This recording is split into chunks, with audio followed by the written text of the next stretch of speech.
naghanap ng another opportunity kasi kulang na kulang yung sahod ko, no? Hindi sapat ba? Kumbaga is naghanap para makaipon at makasave. Sa sobrang tagal ko na sa pagtatrabaho, sipag, talagang nag-isip na talaga ako na ano kayang opportunity na pwede akong makauwi Pinas, makapag-for good. Kaya naghaw lang din ako na na-curious ba ako sa isang tao na nakauwi from Saudi Arabia. Kaya doon ako nag-isip na sa tagal ko pala, kaya pala ako hindi nakakawala sa cycle na yon kasi wala ako sa tamang opportunity. Kumbaga, paulit-ulit na lang. Sipagan ko, tumblingan ko, pag break time, gulong-gulong ako para makapagpahinga, para nag-extend ng time sa trabaho, para kumita ng malaki.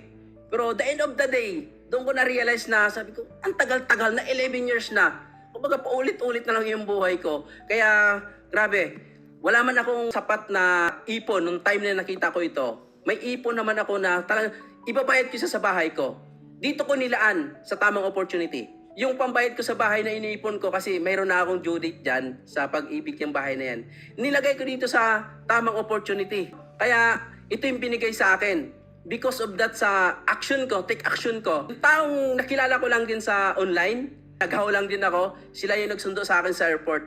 At of course, dahil sa nakinig sa mga upline mentors dito, is kumita ako ng 507,558 pesos sa maikli lang na panahon yan. Dahil yan sa system na mayroon tayo dito sa Let's Empire.